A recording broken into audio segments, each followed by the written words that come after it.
Chers internautes, bonjour, bienvenue pour ce 173e Sitrep sur la Syrie et la Palestine, en compagnie d'Aïssar Milani.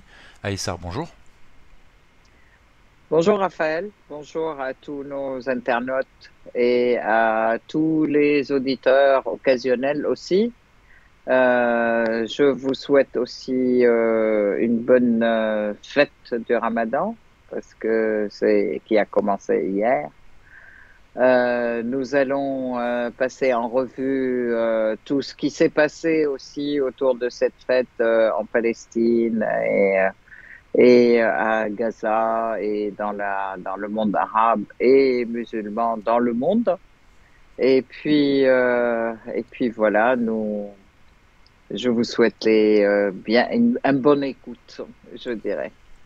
Oui, merci pour votre fidélité et puis merci pour les très nombreux commentaires que vous nous avez laissés ces derniers temps. Ça fait plaisir. Donc je veux commencer sans transition par parler des conséquences de l'attaque israélienne sur l'ambassade d'Iran en Syrie. Donc ça c'est un fait dont on avait parlé au dernier Sitrep il y a 10 jours et ça venait juste de se produire. Donc depuis on a un peu plus de recul et on voit un petit peu les réactions des différentes chancelleries. On peut noter que Biden a fait une déclaration où il met en garde l'Iran contre une riposte sur Israël et il a réaffirmé son soutien inébranlable envers Israël. On peut noter également que la Lufthansa, la compagnie aérienne allemande, a suspendu ses vols en direction de Téhéran pour plusieurs jours. Donc la situation semble relativement tendue. Est-ce que tu peux nous livrer ton analyse ? Alors déjà, il faut rappeler le fait que effectivement des avions israéliens ils ont lancé des missiles à travers le Golan occupé contre deux agressions, en fait, contre l'immeuble du consulat d'Iran à Damas. Et en fait, ils ont assassiné 7 dirigeants importants en fait du mouvement du groupe de la garde républicaine, de la garde de l'Aqsa, en fait, du CGRI, en fait, du commandement de la garde républicaine de la République islamique, en fait, qui sont responsables des relations avec la Syrie et le Liban, en fait, hein. Donc du front de la résistance dans les deux pays.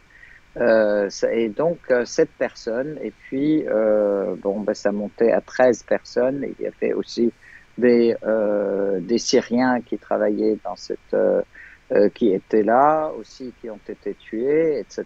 Et c'est une agression à Damas, hein, donc en pleine ville de Damas, une agression contre le corps diplomatique et puis un immeuble du consulat, le consulat iranien.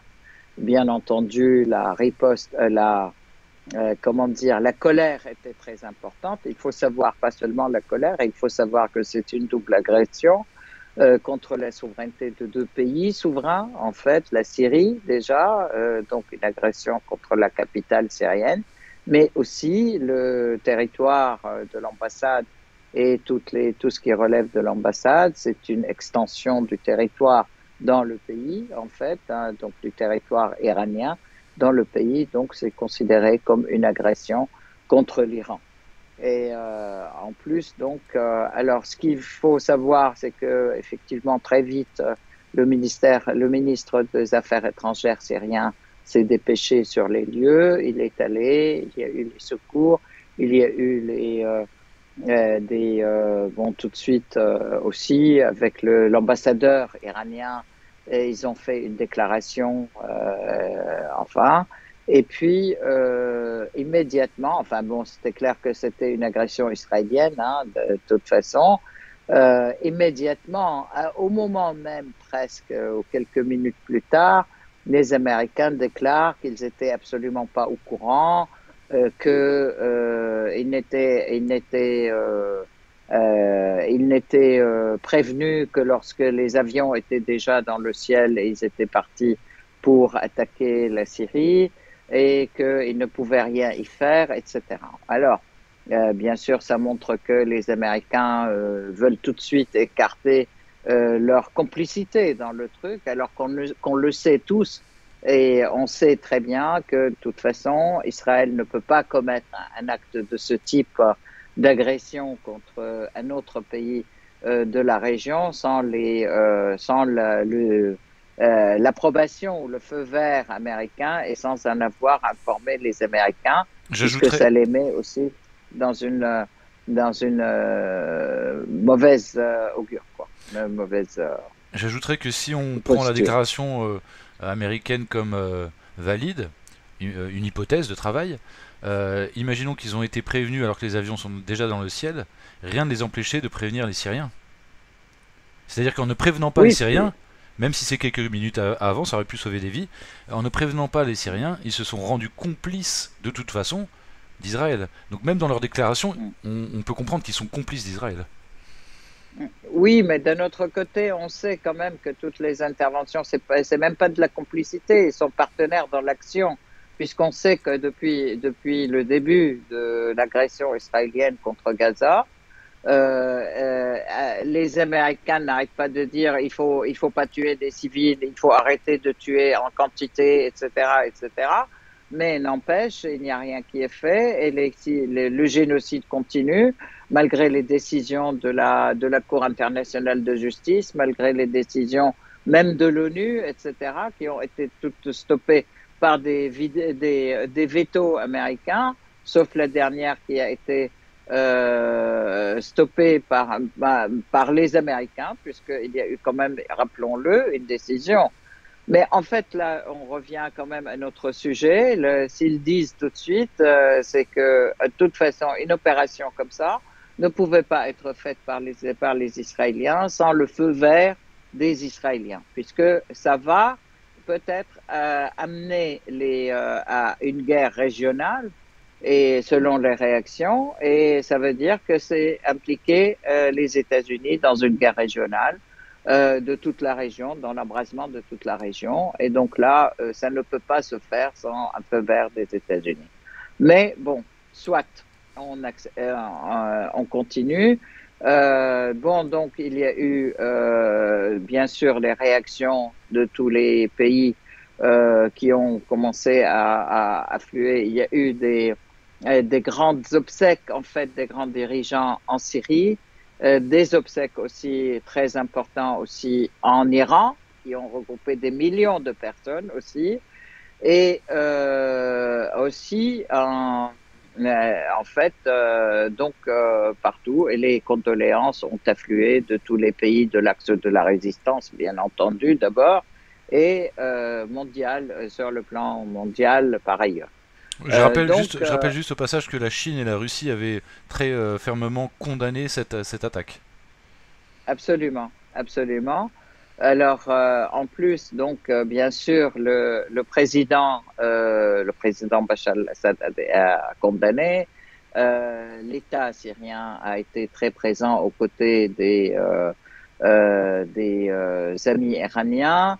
De toute façon, dans ces difficultés, le ministre des Affaires étrangères, bien sûr, iranien, et le président iranien Raisi, mais aussi l'ayatollah Khamenei, en fait, ont non seulement condamné, mais ils ont dit que de toute façon, Israël a commis une erreur très grave. Elle recevra une claque en riposte à une grande claque en riposte à cette action qu'il ne fallait absolument pas mener et que face à cette agression, nous répondrons au moment voulu que nous choisirons, avec les moyens que nous choisirons, mais Israël a intérêt à se tenir sur un pied, en fait. à attendre nos ripostes. Donc, bien entendu, il y a face à cela en Israël une grande angoisse et une grande qui essaye de voir et de supposer quels sont les moyens de riposter. Bien entendu, le secrétaire général du Hezbollah,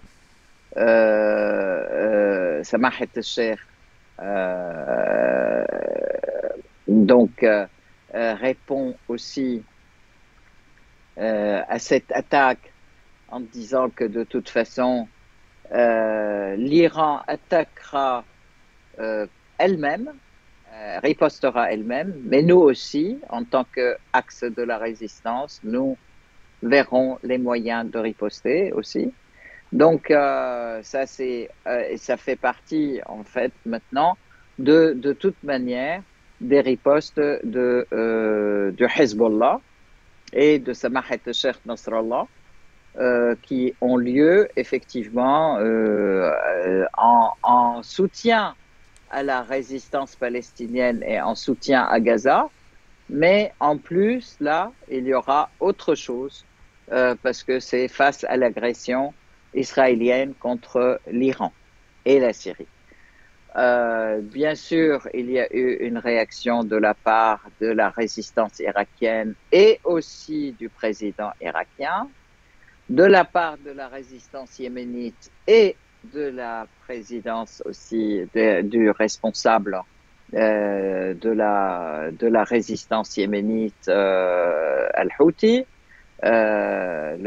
et en même temps, donc, toutes les réactions sont des réactions, condamnation totale, et nous allons tous riposter. En fait, la riposte elle viendra de l'Iran, mais nous, de toute manière, nous continuerons à riposter et à soutenir nos amis et nos amis dans la lutte, la résistance palestinienne. Et on va continuer jusqu'à ce que l'agression contre Gaza arrête et contre le peuple palestinien s'arrête. Donc, ça, c'était très important. Et de ce fait, effectivement, comme on avait dit, les Israéliens vivent des moments d'angoisse importants. Les États-Unis continuent à dire « Nous, on n'a rien à voir avec cette attaque hein, et nous ne sommes pas du tout pour un élargissement du champ de la guerre à toute la région. » Et les déclarations se multiplient de différents responsables américains dans ce sens. Mais en réalité, moi personnellement, je pense que les Américains sont toujours comme ça. Ils mentent, ils disent qu'on n'est pas intéressé, que je sais pas quoi, qu'on fera pas ça et qu'on ne veut pas, pour démobiliser l'adversaire et attaquer en traître. En fait, quand ils veulent attaquer, pour que tout le monde dise ouais, mais ils veulent pas faire de guerre, etc. Donc, alors, ça c'est quand même, ça c'est article... mon analyse à moi personnelle. Hein. Tout à fait, mais très intéressante, et merci de nous la partager. Je lisais en lisant un article du Monde sur donc, les tensions qui augmentent entre l'Iran et Israël. Il était notable il est notable, enfin je trouve que c'est important de souligner que dans l'article, le journaliste du Monde, donc un journal quand même très mainstream, analyse la situation en disant l'Iran ne veut pas de cette guerre, cette confrontation directe entre l'Iran et Israël. Le Hezbollah n'en veut pas non plus. Les États-Unis n'en veulent pas non plus. Là, on pourrait en discuter, mais je pense que l'appareil d'État américain est assez compliqué qu'à l'intérieur, il y en a qui sont pour, il y en a qui sont contre. Donc il faut étudier un petit peu les luttes de pouvoir au sein du département d'État américain notamment et du gouvernement américain. Et par contre l'article disait Israël hésite. Donc le seul dans la région qui quand même a plutôt envie d'une confrontation avec l'Iran, dans l'article c'est souligné, c'est Israël. Donc c'est quand même relativement notable qu'un journal très mainstream comme Le Monde en arrive à publier ce genre d'analyse. Il est certain que Israël, en fait, pour cacher tous ces échecs répétés, en fait, hein, Netanyahou cherche quand même un moyen de réussir. D'ailleurs, il cherche quelque chose dans lequel il peut dire, allez, j'apporte ça comme victoire face à tous ces échecs. Alors, les échecs répétés, il y en a une palanquée depuis le 7 octobre lui-même déjà, c'est un échec pour les Israéliens, pour les services de renseignement. C'est depuis qu'il a déployé aussi des quantités de Merkava, d'équipes de choc, etc. à Gaza. On est au 7e mois quand même de l'intervention militaire à Gaza. Et au 7e mois, ils disent que ça y est, on a détruit, non, ils disent pas on a détruit, ils disent ça y est, on a pris le contrôle sur Gaza. Et à chaque fois qu'ils s'en vont d'un endroit, on voit que la résistance est là, elle reprend très vite le dessus, elle s'attaque très vite à leur Merkava et à leurs soldats. Il y a plus de 600 soldats israéliens qui ont dépéri à Gaza, reconnus même par l'État israélien, et je pense qu'il y en a beaucoup plus. Les Merkava, qui est le char de choc et puis la gloire des Israéliens et des Britanniques qui leur ont fourni ça, qui sont détruits aussi à la distance zéro par les Palestiniens, par les militants du Hamas et du djihad islamique. On voit déjà dans les vidéos qu'ils montrent comment ils font leurs opérations. On voit qu'ils sont retirés à plusieurs reprises les soldats, les Israéliens aussi, parce qu'ils disent ils sont en dépression nerveuse, ils sont très mal, ceux qui ne meurent pas, ils sont pratiquement très mal. Netanyahou est en but aussi à des mouvements à l'intérieur qui lui demandent de continuer, de négocier et de surtout ramener les otages. Il n'a pas réussi à libérer un seul otage réellement, à part dans la discussion au début et l'accord avec la résistance, et donc selon les conditions de la résistance qui ont été libérées. Et puis depuis, ce sont au contraire, il en a massacré, c'est-à-dire de manière officielle, quand ils se sont rendus avec les drapeaux blancs, les otages, ça fait couler beaucoup d'encre quand même cette histoire. Ouais. Et aussi, c'est-à-dire de manière, on ne sait pas, parce que quand ils détruisent des immeubles entiers, on ne sait pas si parmi les civils il n'y a pas des otages israéliens. Donc il est possible que... Ils les sont complètement... Oui, ceux qui sont morts, ils ont été tués par les Israéliens. Donc, pas du tout par la résistance. Et ceux qui restent d'ailleurs, la résistance a fait fuiter des vidéos de ces gens-là qui disent nous savons que vous êtes en train de vouloir nous tuer, que nous ne sortirons pas, etc. On demande à ce qu'il y ait négociation, à ce qu'il y ait notre libération, etc. Il faut dire quand même qu'il y avait 4 grands officiers de l'armée israélienne qui ont été aussi pris là-dedans et qui ont été tués par l'armée israélienne. Donc, par les bombardements de l'armée israélienne. Donc, ceux qui restent, leurs familles et leurs amis, etc., font des manifestations permanentes devant le Knesset et demandant à ce qu'il y ait un accord et qu'il soit libéré et que ce soit une priorité de Netanyahou. Et en fait, face à cela, effectivement, Netanyahou ne fait qu'augmenter le génocide, qu'il continue les invasions militaires à l'intérieur de la bande de Gaza et bombarde les civils, il faut dire quand même qu'on est arrivé à 32 000 martyrs civils, la grande majorité des femmes et des enfants, que c'est vraiment pas une armée qui se bat, c'est une armée qui tue, tout simplement, génocidaire, et que Israël a perdu le soutien du monde entier, à part les États-Unis, qu'il y a aujourd'hui, qu'il n'y a jamais eu autant de soutien à la résistance palestinienne dans le monde que maintenant. D'ailleurs, on va en parler dans quelques instants, des pays qui sont Absolument. sur le point de reconnaître la Palestine. Juste Oui, avant, je voudrais parler, parce que tu viens de mentionner donc, le nombre oui, de victimes. On peut préciser également qu'on est entré dans le 7e mois de tout à l'agression fait. israélienne sur Gaza. Pour illustrer également plusieurs propos que tu viens de tenir, est-ce que tu peux nous parler du retrait militaire israélien de Khan Younes, pardon, parce que j'ai l'accent un peu Oui, français. de Khan Younes, oui.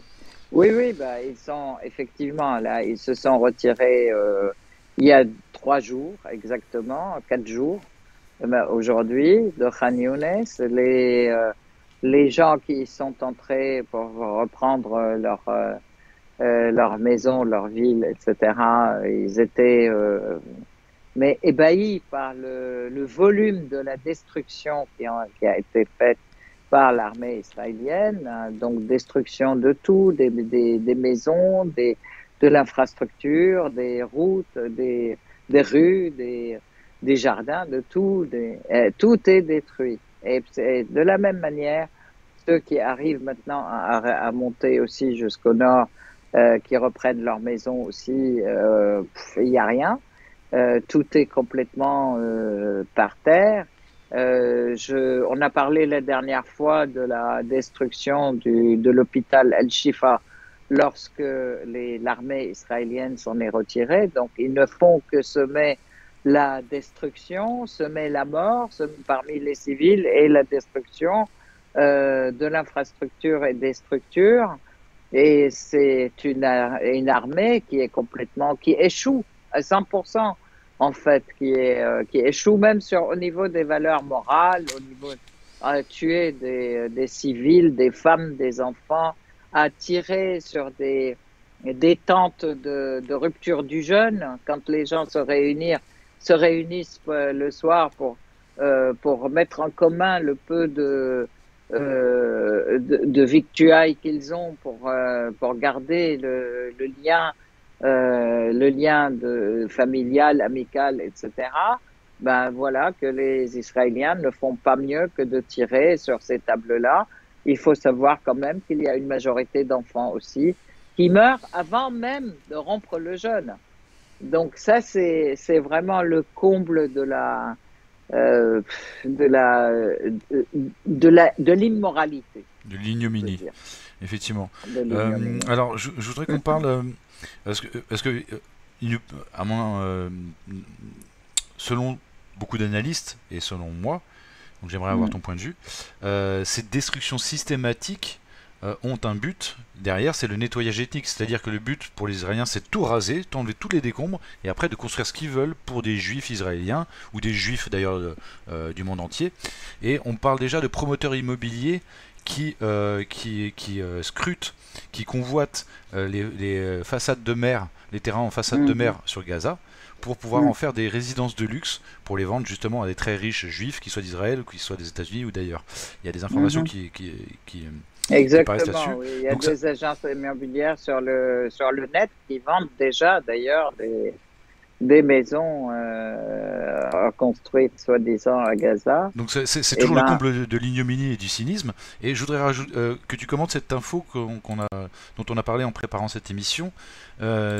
Donc apparemment, évidemment, Benjamin Netanyahou, fidèle à lui-même, a confirmé qu'il allait de toute façon lancer une offensive terrestre à Rafah. L'avenir nous le dira. mm, Cela se fera, il y a une date. Nous achèverons l'élimination des bataillons du Hamas, a-t-il dit, y compris à Rafah. Aucune force au mm, monde ne nous arrêtera. Euh, Sous-entendu même peut-être les États-Unis, parce qu'on ne sait pas mhm. exactement quelles sont les tractations entre Biden et Netanyahou.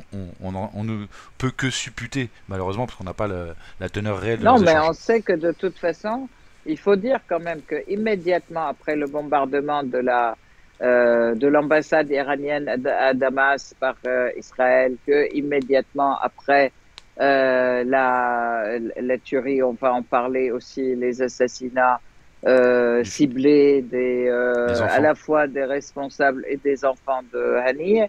Et tout de suite, les États-Unis déclarent qu'ils sont de toute façon, ils soutiennent de manière indéfectible l'État sioniste et que de toute façon, ils continueront à l'alimenter en armes et en munitions et que mais par contre, ils prétendent que c'est pas eux. Donc en fait, le soutien indéfectible américain à la politique israélienne et aux Israéliens, il est affirmé et réaffirmé à chaque occasion. Et de ce fait, ça fait d'eux non pas un soutien, mais surtout un complice et un acteur principal aussi dans le génocide, dans les actions israéliennes, puisque les responsables américains font partie du conseil de guerre israélien, du conseil même le réduit de guerre, et que c'est eux qui prennent les décisions avec eux, ensemble, et même les Américains prennent les décisions et les Israéliens exécutent aussi. Oui, certains parlent de toute façon d'Israël comme d'un 52e État américain. En tout cas, pour l'information que je voulais que tu commentes, c'était la suite de l'article dans lequel il est dit en prévision de cette offensive, donc à Rafah, une offensive de grande ampleur, où il y a plus d'un million de Rafah, personnes, ouais. il y a plus d'un million de personnes, Mm. essentiellement donc des déplacés, des 2 réfugiés, millions, voilà, 2 2 millions, millions. 2 millions 3 de personnes, ouais, Donc c'est Israël ça. veut acquérir un stock de tentes d'une capacité permettant d'abriter près de 500 000 personnes. Je confirme qu'un appel d'offres a été ouvert destiné à la bande de Gaza, a déclaré mardi à l'AFP une source gouvernementale ayant requis l'anonymat sans préciser où les tentes seront installées. Ce qui est d'ailleurs une problématique très importante, parce qu'on a déjà parlé Mm. dans un précédent site rep des plans israéliens d'envoyer Mm. la population gazaoui ou bien dans le désert du Negev ou bien dans le Sinaï, mais Dans le visiblement désert du Sinaï, du ouais, Sinaï, mais ouais. visiblement l'Égypte n'est pas trop d'accord. Mhm, Voilà, c'est des plans israéliens peut-être un peu sur la comète, mais toujours est-il qu'apparemment mhm, cet appel d'offres, il existe réellement. mhm.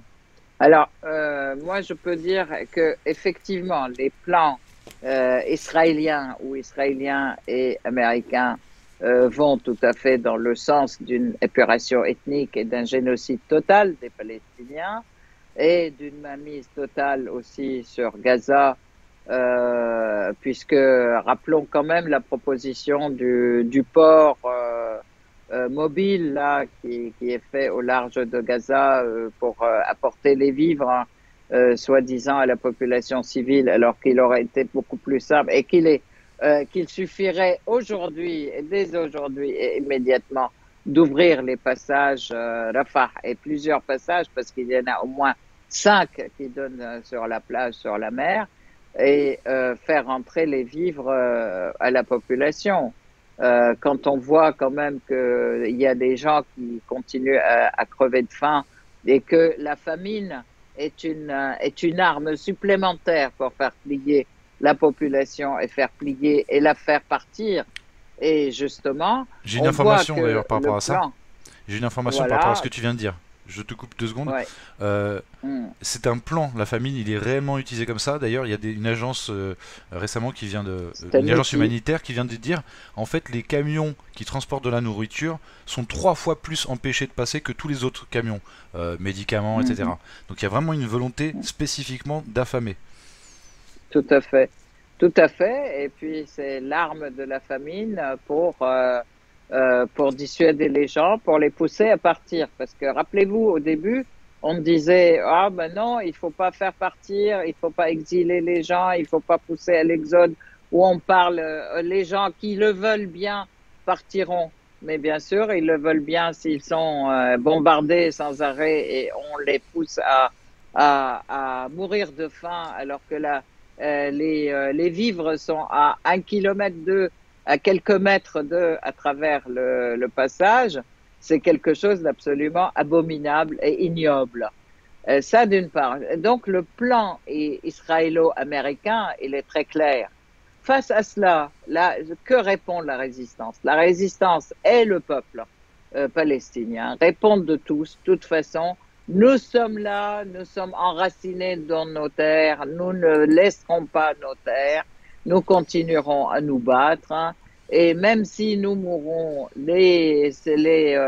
nos enfants, nos petits-enfants, ils reviendront pour libérer cette terre parce que c'est notre terre, elle nous a été léguée par nos ancêtres et nous allons continuer à y vivre. Et Alors, là, ils se battent effectivement et donc soutenu pour cela par l'axe de la résistance, par la résistance libanaise, la résistance yéménite, la résistance irakienne et aussi donc par la Syrie et l'Iran. Clairement, là maintenant. Donc c'est un projet qui n'aboutira pas et c'est un projet de colonisation absolument terrible, ajouté au fait que c'est pas seulement pour les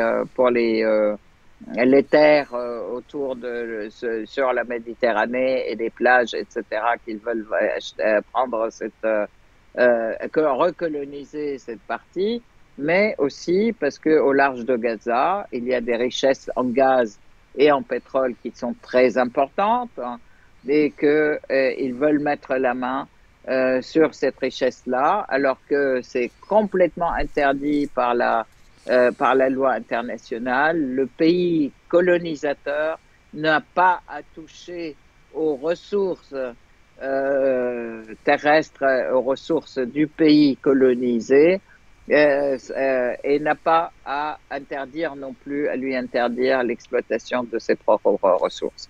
Donc c'est aussi encore une violation du droit international ajoutée aux centaines de violations qui sont effectuées tous les jours par Israël. Alors, il y a des raisons, effectivement, on vient de les rappeler, mercantiles, hein, la production, enfin l'exploitation d'hydrocarbures et de gaz au large de Gaza, la promotion immobilière, etc. Mais de toute façon, même idéologiquement, politiquement, géopolitiquement, Gaza fait partie des objectifs de guerre de Eretz Israël et du sionisme. De toute façon, Eretz Israël comprend le Gaza. Et d'ailleurs, il y a à l'occasion de cette guerre que Israël mène contre Gaza, cette guerre totale, il y a un vieux projet israélien qui est en train de ressortir, c'est celui de creuser un canal concurrent à celui du canal de Suez. Donc non pas via la mer, cette fois-ci via canal Ben Gurion. Voilà, via le canal, le golfe d'Aqaba et près du port de Eilat pour relier donc à la mer Méditerranée. À Gaza.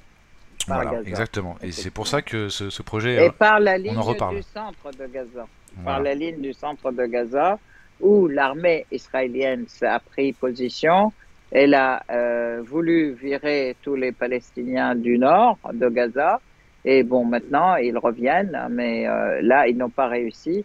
Et le fait qu'ils se soient retirés, effectivement, là, la résistance palestinienne a réinvesti le terrain du nord de Gaza, puisque les attaques contre les Israéliens sont venues de là aussi, par des résistants qui sont dans la région nord de Gaza. Alors ça s'ajoute aux échecs israéliens qui disent ça y est, on a nettoyé le nord, il n'y a plus de Hamas dans le nord de Gaza, il n'y a plus de maintenant effectivement très vite ils ont eu les coups contre leur Merkava et sont venus du nord de Gaza. Et ça, c'est quelque chose, je voudrais faire hommage aux Palestiniens et à la résistance palestinienne dans ce travail miraculeux, je dirais, pas seulement de créativité et de résistance, et puis de force, malgré les 6 mois de famine, d'embargo, de terreur, en fait, parce qu'ils subissent. La population est bombardée par les drones, elle est bombardée elle est attaquée par la mer et elle est attaquée sur le sol par les soldats israéliens. Donc tout ça, c'est une résistance absolument héroïque qui montre à quel point ils sont déterminés et de toute façon, ils vaincront. Alors, ça, c'est important. Je voudrais parler, donc malgré le fait qu'ils aient assassiné les enfants J'allais y venir de justement. Ismail Haniyeh allaient y venir. Justement, les enfants de trois enfants, trois fils et quatre petits-fils de Ismail Haniyeh qui ont été assassinés hier par un drone qui a attaqué leur voiture On peut préciser que à côté, On justement. peut préciser qu'Ismail Haniyeh est donc le responsable politique du Hamas, pour ceux qui ne sont pas au courant. Oui, il est membre du comité central de direction, effectivement, du Hamas. Et donc, voilà, ils ont assassiné trois de ses enfants et quatre petits-enfants, espérant non seulement le faire plier, mais espérant aussi les démoraliser en disant, oui, ça y est, le chef a été visé, etc. Mais en fait, dans sa déclaration, il a bien dit que de toute façon, tout ce sang qui coule ne fait qu'augmenter notre détermination pour défendre notre patrie, pour défendre notre pays et mettre le colonisateur dehors, de toute façon. Hein. Et, Il a déclaré et aussi, si je ne me donc, trompe pas, il a dit que le sang de ses enfants n'était pas plus cher que le sang que le sang palestinien, de tous les et que si Palestiniens, les absolument. Israéliens espéraient influer par cet assassinat les négociations, ils Sur se ces trompaient lourdement. négociations, Ils se qui trompaient. continuent d'ailleurs, ces négociations qui continuent, et à mon sens, Israël et les États-Unis cherchent par les négociations à gagner du temps, mais il n'y a absolument aucune volonté d'aboutir à une solution, mais sous la pression du monde et sous la pression des instances internationales qui les somment d'arrêter tout de suite les agressions, eh ben, ils essayent de faire semblant de négocier en présentant des choses et des simulacres de solutions qui de toute façon seront refusées par la résistance puisqu'elles ne tiennent absolument pas compte des principes de base que la résistance a affirmés au début, qui sont des constantes. C'est d'abord retrait des Israéliens, c'est arrêter, ouvrir les vannes pour que les aides alimentaires rentrent. C'est en fait aussi retrait total de l'armée israélienne, c'est levée du blocus et on négociera à la fin pour les otages, mais avec la libération de tous les prisonniers palestiniens des geôles israéliennes. Donc ça, c'est les points qui sont les constantes de la résistance palestinienne. Toute proposition qui ne tient pas compte de ces impératifs, eh ben, elles ne seront pas acceptées parce que de toute manière, Israël, par la force des États-Unis, essaye d'imposer des solutions aux Palestiniens alors qu'ils sont vaincus. C'est les Palestiniens qui sont les vainqueurs.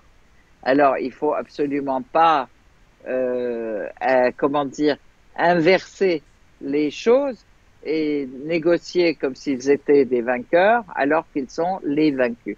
Donc, c'est très important, ça, psychologiquement, parce que les États-Unis sont là et les appuient fortement. Ils veulent imposer des solutions aux États-Unis, Aux pardon, Palestiniens. aux Palestiniens. Et les Palestiniens, fort heureusement, forts du soutien qu'ils ont sur le plan mondial, sur le plan de l'axe de la résistance, sur le plan de la Syrie et de l'Iran, ils sont forts aussi et ils se sentent forts de pouvoir dire non, même aux États-Unis, sur pour des solutions qui n'en sont pas pour eux. Voilà. On pourrait mentionner également l'assassinat de Walid Daka du FPLP, enfin l'assassinat, il est mort en prison, mais c'est de fait une sorte d'assassinat, du Ouais. FPLP, qui est mort FPLP, après ouais. 38 ans de détention, hein, c'est énorme. Et alors il y a, pour parler de l'ignominie toujours d'Israël, parler de ce qui s'est passé après avec la tente de deuil, est-ce que tu peux nous raconter et nous expliquer ce que c'est qu'une tente Oui, de deuil? alors on voudrait effectivement présenter nos condoléances aussi à la famille de Walid Daqqa qui est décédé hier dans la prison, dans les geôles israéliennes, qui d'ailleurs refuse de rendre son corps à sa famille et qui interdit à la famille de faire les condoléances ou de recevoir les condoléances. Et en fait, malgré tout, ils ont fait une tente de condoléances pour pouvoir recevoir les amis et les familles et puis les compagnons de combat, je dirais. Eh ben, ils les ont bombardés. Les Israéliens ont bombardé les tentes de condoléances. Ça, C'est pas la première c'était fois en parce que Cisjordanie, c'était excuse-moi. habituel. C'était où? Oui, en Cisjordanie, Pardon. tout à fait, parce que c'est un grand dirigeant de la Cisjordanie, en fait, du FPLP. Et tu disais, c'est pas la Alors, première fois. puisqu'on parle du FPLP, je voudrais aussi parler de Georges Abdallah, qui est encore en prison aussi depuis 39 ans en France, hein, membre du FPLP, accusé de choses qui, jusqu'à maintenant, n'ont pas été prouvées, et puis en plus, qui a passé de 10 ans sa période de prison. Et il est libérable depuis 9 ans, pardon. Il est libérable depuis 9 ans et ils ne l'ont pas libéré. Donc hier, il y a eu aussi une très grande manifestation autour de la prison où est détenu Georges Abdallah, donc pardon, dans le sud du côté des Pyrénées, dans le sud de la France. Il y a eu plus de 2500 personnes qui sont allées là-bas. Je t'enverrai des images, des photos, etc., qu'on pourra mettre aussi en relation. Alors, ça, c'est des personnes, en fait, des personnalités politiques de la gauche, du parti communiste, de la France insoumise, et puis aussi beaucoup de soutien aux Palestiniens. En fait. Parce que le crime de Georges Abdallah, c'est qu'il fait partie du FPLP, qu'il était communiste et que c'était un militant pour la Palestine et pour la libération de la Palestine en France.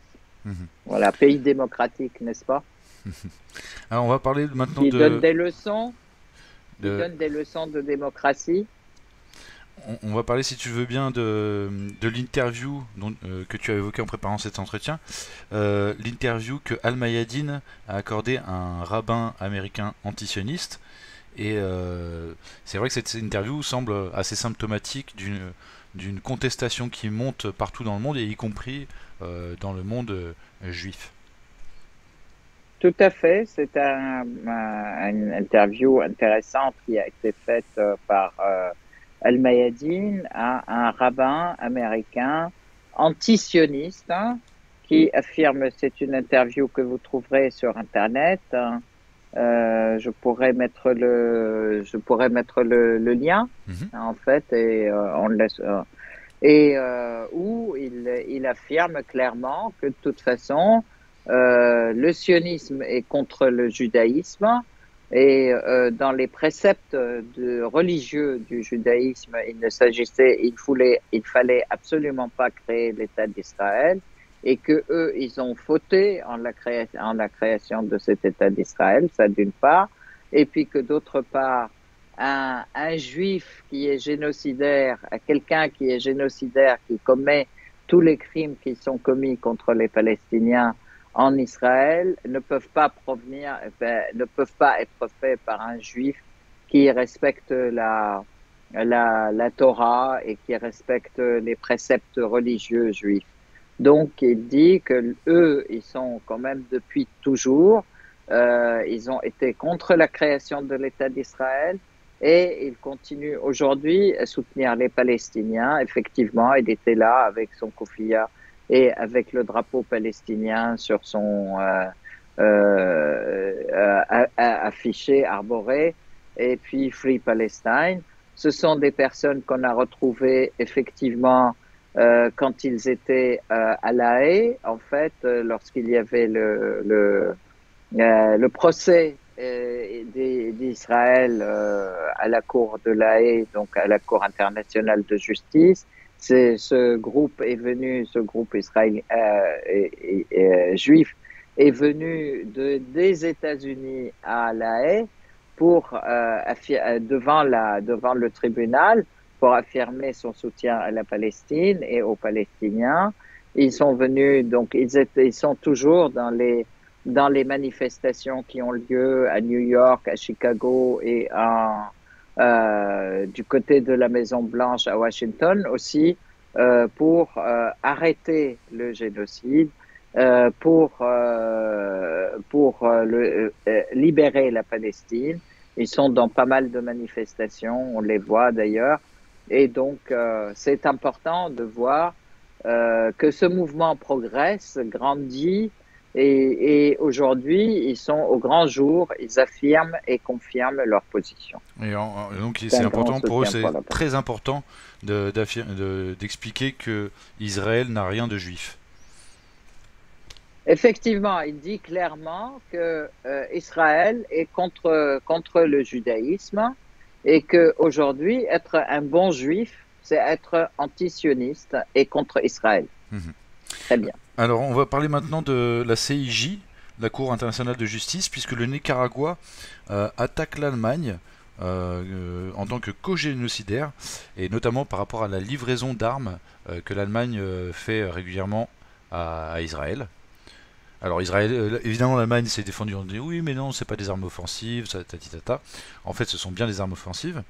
Et ce que je voudrais souligner c'est la réaction de Tanja von Uslar-Gleichen, juriste en chef de la diplomatie allemande, qui justifiait donc les positions de l'Allemagne, puisque l'Allemagne a un lien indéfectible avec passé génocidaire. Voilà, et donc affirme un lien indéfectible avec Israël, c'est-à-dire que ils sont toujours en train d'expier une faute morale.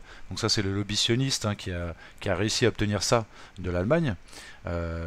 Et donc en fait ils s'interdisent de critiquer Israël, et ils s'interdisent même de penser Israël comme potentiellement agresseur, parce que pour eux ce sont des victimes éternelles. Donc je vous lis la citation. L'Allemagne a appris de son passé, a-t-elle ajouté, et ce passé inclut la responsabilité de l'un des crimes les plus horribles de l'histoire de l'humanité, la Shoah. Ceci explique l'un des principes sur lesquels repose notre politique étrangère à l'égard de toutes les questions du Moyen-Orient. Donc c'est pas du tout de la réelle politique, mais vraiment effectivement une politique étrangère où l'Allemagne expie une faute visiblement ad vitam aeternam. Qu'est-ce que ça t'inspire? Alors moi, je trouve quand même que c'est incroyable que l'Allemagne continue à fournir des armes à Israël, continue à défendre Israël malgré tout le génocide qu'on voit sous nos yeux, qui se déroule sous nos yeux. De toute façon, il y a même plus, ça crève les yeux, ça crève l'écran, je dirais.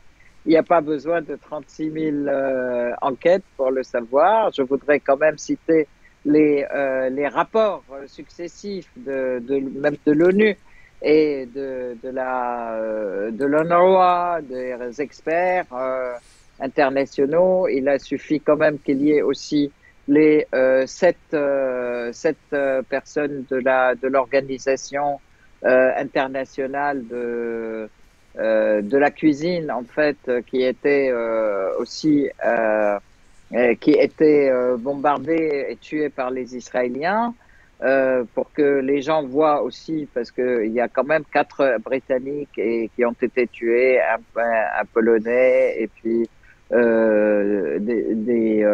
des Allemands.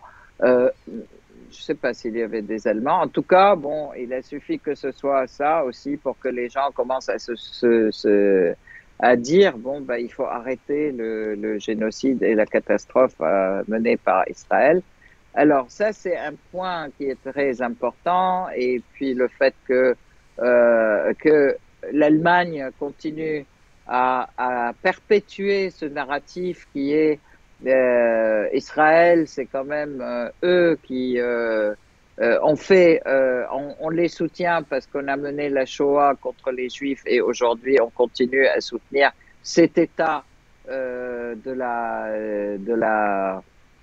comment dire, qui était le résultat de la Shoah en fait, hein, et qui a été créé par les Nations Unies, par l'ONU en 47, soi-disant, pour éviter que les génocides comme celui de la Shoah se reproduisent. Et on voit qu'aujourd'hui, les Israéliens refont exactement la même chose. puisqu'ils ont copié sur les nazis et ils font vraiment un génocide vis-à-vis des Palestiniens. Tout en les déshumanisant, tout en les déshumanisant verbalement. Non seulement pas seulement les déshumanisant, mais aussi en les traitant d'animaux humains, mais aussi en les dégradant, en les humiliant tous les jours et à toute minute. Et en fait, c'est pas seulement du génocide, c'est de l'apartheid aussi et du racisme. Et donc, il cumule toutes les tares du fascisme nazi, effectivement, et il continue à le soutenir, les Allemands. Donc, en disant, nous, on est contre les nazis et donc on soutient Israël. Mais c'est complètement incroyable. C'est incroyable, c'est la version des valeurs finalement, puisque c'est au nom de la mémoire d'un génocide qu'on soutient un autre génocide. C'est surréaliste. Alors, il nous reste plus que 10 minutes et énormément de points à voir ensemble. Je voudrais te parler d'une tribune dont je t'ai pas parlé en préparant cet entretien. C'était celle qui a été co-signée dans Le Monde par Emmanuel Macron et le président égyptien et le roi de Jordanie pour un appel à un cessez-le-feu. Il y a également une tribune dans Le Monde qui a été publiée récemment qui demande l'interdiction du commerce avec les colonies israéliennes. C'est quand même notable. Et surtout, le point majeur que je voudrais que tu commentes maintenant, c'est l'Espagne et d'autres pays qui sont sur le point de reconnaître la Palestine. Donc je crois qu'il y a l'Irlande dans le lot. L'Irlande et l'Espagne. Qui sont sur le point de reconnaître la Palestine comme un État à part entière. Mais aussi en fait, l'Algérie, d'autres pays qui disent de toute façon, il est impératif effectivement que la Palestine soit reconnue comme membre entier, à part entière, dans l'ONU. Et donc c'est à partir de cette demande de l'Algérie qui a été présentée, qui est soutenue par un nombre de pays importants, que des pays de l'Union européenne, dont l'Irlande et l'Espagne, disent que de toute façon, ils vont aussi effectivement reconnaître la Palestine comme État à part entière de l'ONU, et donc avec tous les droits. Et donc sur la base de la décision de l'ONU en 1947, et qui est très important.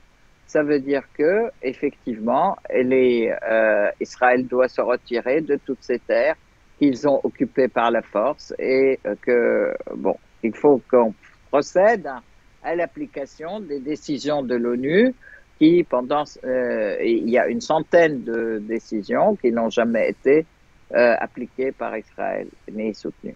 Donc, c'est important. On se dirige vers aussi une application importante. Je voudrais quand même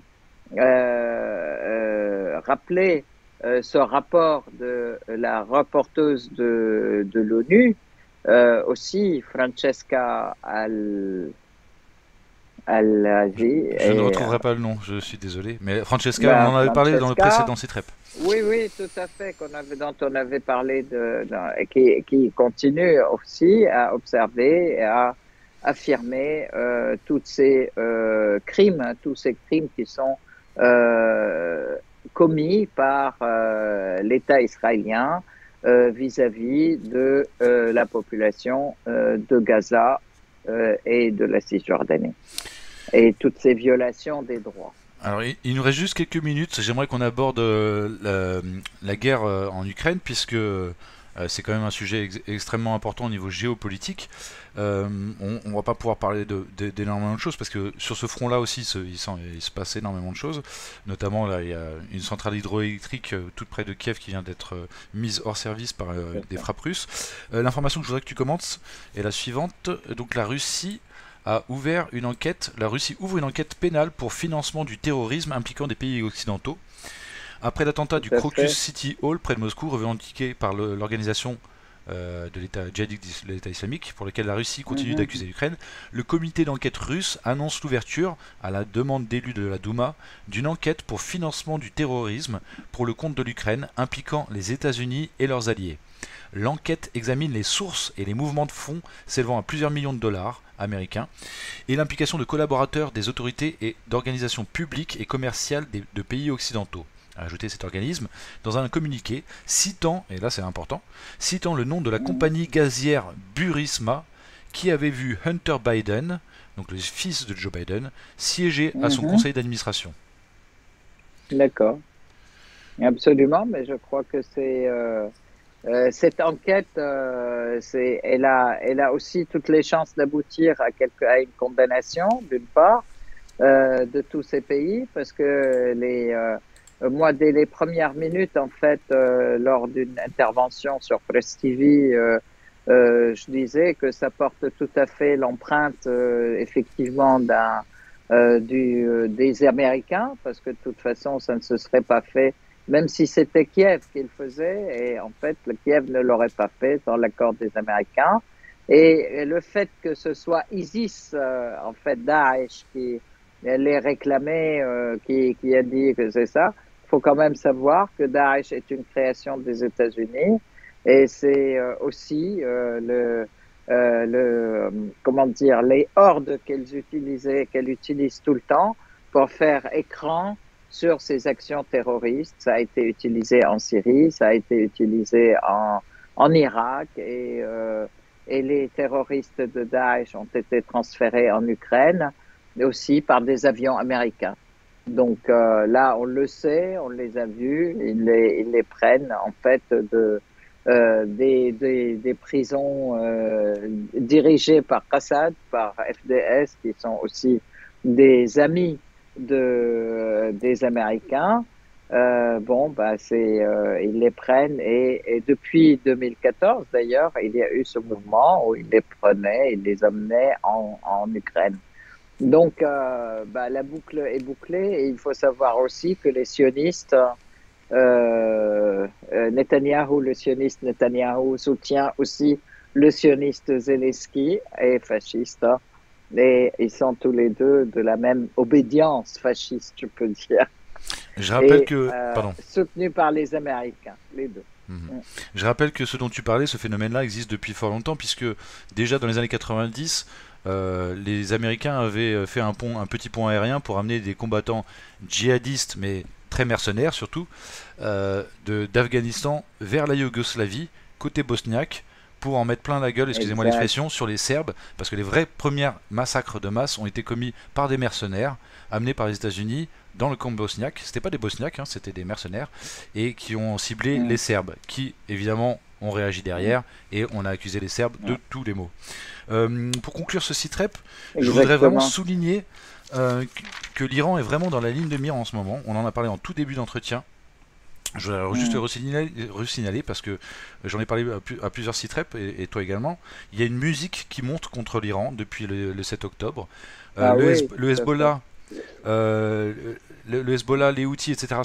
Même le Hamas sont systématiquement présentés ou comme des alliés de l'Iran, soutenus par l'Iran, financés par l'Iran. À chaque fois on accole l'Iran. L'Iran transparaît comme étant le grand méchant dans ce récit occidental. Et rappelons également la déclaration du général Wesley Clark, le général suprême des forces de l'OTAN dans les années 90, qui avait déclaré après le 11 septembre 2001 avoir une source au Pentagone qui lui avait expliqué que les États-Unis allaient attaquer 7 pays, commençant par l'Afghanistan, puis l'Irak, et en terminant par la Libye, puis la Syrie, puis l'Iran. Donc l'Iran, c'est pas fait, j'espère que ça ne se fera jamais, mais il y a quand même cette musique qui monte. Et dernier élément, Rav Ron Shaya, l'inénarrable Rav Ron Shaya, le rabbin francophone d'origine suisse qui vit à Jérusalem, avait déclaré dans une vidéo très célèbre vers 2012 que l'objectif c'était que les États-Unis frappent l'Iran, parce que Israël ne voulait pas s'inscrire dans la guerre locale, et donc espérait que ce soit les États-Unis qui fassent leur sale boulot à leur place. Mais on voit bien que les États-Unis sont réticents, donc ce n'est pas encore fait. Et il y a une guerre de l'information. Tu parlais en préparant cet entretien d'une information qui venait d'un média iranien, qui semble-t-il venait d'un média iranien, comme quoi il y aurait avoir... on l'a mise dans la bouche du média iranien. Oui. Voilà, comme quoi il y aurait une interdiction aérienne dans le ciel de Téhéran ce soir, à partir de minuit, pour laisser place à des manœuvres militaires. Sauf qu'apparemment cette information est fausse, le média a démenti lui-même, et donc on connaît plusieurs entités, dont l'entité sioniste, qui sont passées maîtres, en tout cas qui ont beaucoup d'expérience dans l'art de pirater et de désinformer l'information et de faire une propagande de guerre. Ouais. Oui, je voudrais ajouter quand même qu'il y a aussi une volonté de créer diversion au Liban aussi contre le Hezbollah. Il y a les forces de Jarjar qui commencent à attaquer effectivement les personnes, des personnes et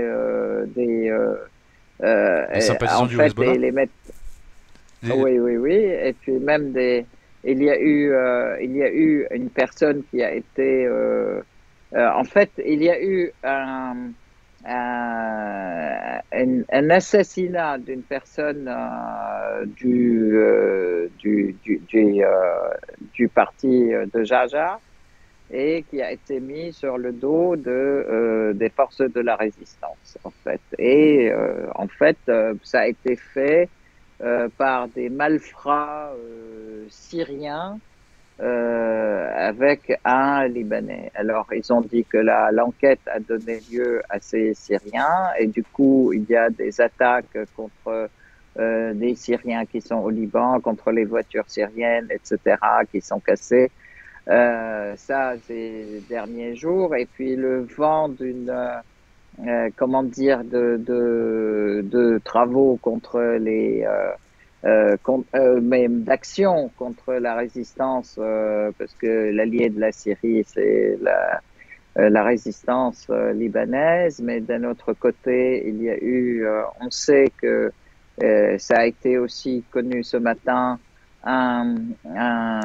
comment dire, quelqu'un qui fait des changes, un responsable d'un bureau de change à Beyrouth.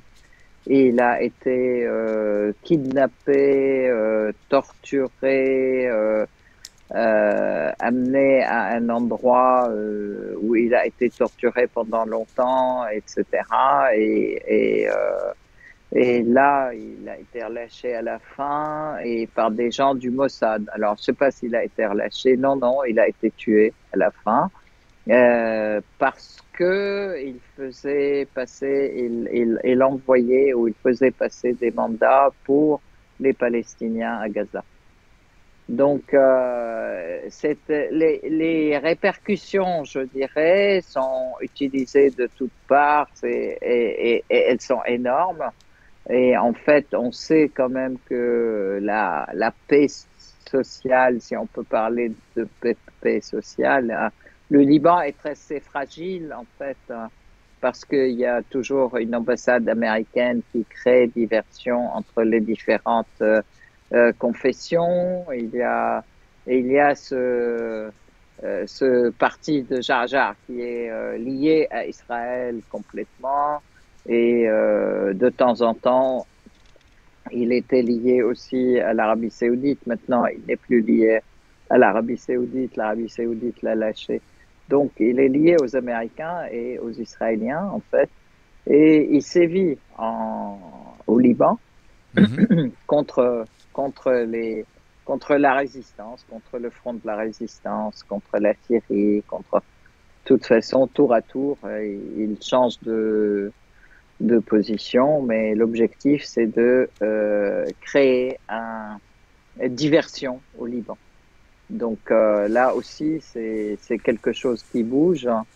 Il y a de ce fait aussi en Jordanie, il y a de très grandes manifestations contre le pouvoir et qui visent aussi qui exigent que le pouvoir jordanien, d'une part, arrête tous les rapports qu'il a avec l'État d'Israël, qu'il chasse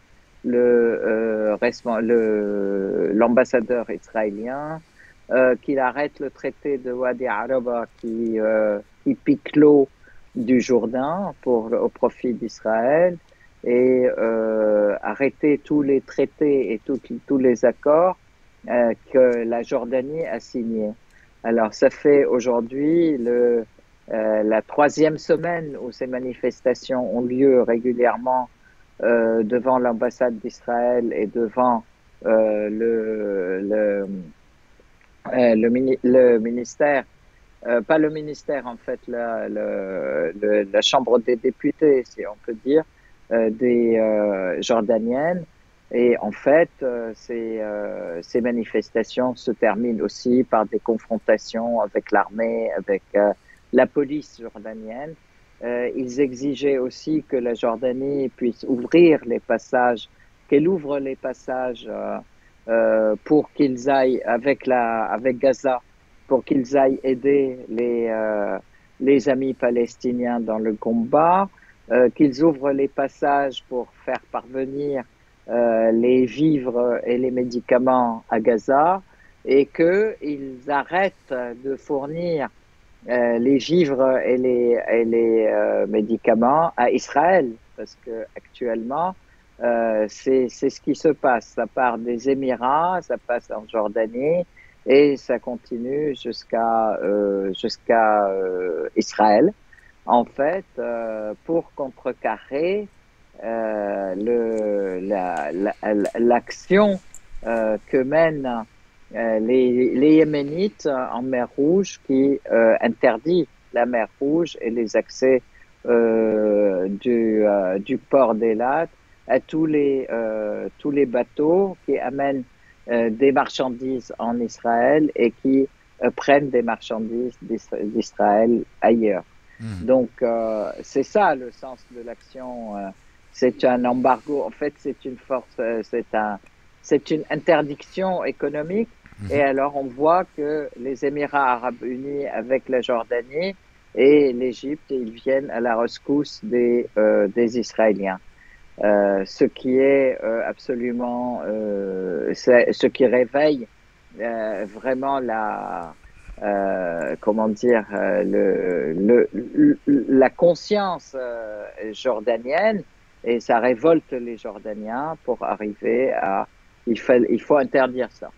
Voilà. Et donc, c'est pour dire, encore pour finir, je vois que tu me fais le signal de la fin. Oui. Et ce que je voudrais dire, c'est que ce dimanche, il y a une action internationale dans le monde entier de soutien à la Palestine, où qu'on soit. Donc, à Paris, il y a un rassemblement à la Fontaine des Innocents. Et là où on est, on mène une action, effectivement, pour le soutien des Palestiniens ce dimanche 14 avril. Eh bien, et merci. Merci à toi, Aïssar Milani. Merci pour toutes les informations que tu as apportées à notre connaissance. Merci également pour tes analyses et ta bonne humeur, malgré ces événements qui sont très douloureux à commenter. Ouais. Ah oui, tout à fait. On ne peut qu'espérer plus de justice et à terme plus de paix pour les peuples du monde entier et en particulier du Proche-Orient. Merci beaucoup, Aïssar, et je te donne rendez-vous dans 10 jours. Merci. Merci à toi aussi et merci à tous.